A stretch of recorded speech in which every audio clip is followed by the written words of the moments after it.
Many of us struggle with writing description and details. Most writers aim to find the balance between writing enough detail to immerse a reader into a setting or a character's experience and not sharing too much detail that it bogs down the pace of the narrative. If you want to work on writing description, let me share 4 exercises. First, visualize physical locations by sketching. FYI, you don't need an art degree to draw. When folks sketch, they do it less for a final imprint and more to begin a process of translating what's in their imagination. Whenever you begin to write the description for a location, whether a planet, a city, or a room, sketch it out. Don't expect a perfect work of art. This is only for you. Through sketching, you begin to discern details you can describe in your poetry or fiction. Many authors of fantasy will draw maps to better explain their fictional worlds. With realistic or representational fiction, sketching can help discern what places are where in relation to each other.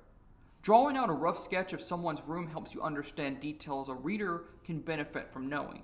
Second, create a vision board. Like sketching, to really describe physical and tactile details, you should try to visualize it. Research and find images and videos that come to mind when you think about a character's home decor or a location. Research does not just mean Google Images or YouTube. You can also visit locations in real life that you think a character would go to or that inspires your story. If you write about Savannah, or if you write about an old port, you can visit Savannah and take pictures that you can place on a vision board that not only conveys a mood you want to capture in your description, but also gives you a more precise sense of what things look like. Third, write an incident report. One thing common to new writers, including me, is writing too much description.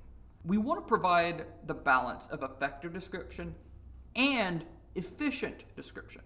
We want the reader to feel immersed or connected to everything happening in a story. And we want to spend the least amount of time doing so. An exercise I've used and recommended in the past for revisions is what I call the incident report. In a scene, chapter, or poem you've written, revise your work to only include description from a third-person limited voice, as if writing an incident or a police report. Incident reports and police reports are written to only describe just the facts, because embellishing what happens with too much description or commentary can lead to legal issues. Writing just the facts means only writing enough description to describe what precisely happened. Don't think of this revision exercise as what's required for a final draft. Think of it as something to interrogate what you write and why it's necessary. And last, write for someone without a sense. The final exercise requires you to write a description of a place, person, or thing for someone who lacks a sense. Imagine writing or describing something for someone who cannot see or hear well.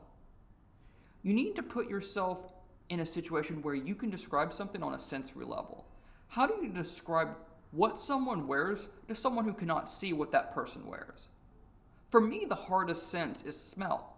How do you describe the smell of freshly baked bread to someone who cannot smell it? Thank you for watching. Don't forget to subscribe to our social media pages at thecablibrary.org, including our new TikTok channel.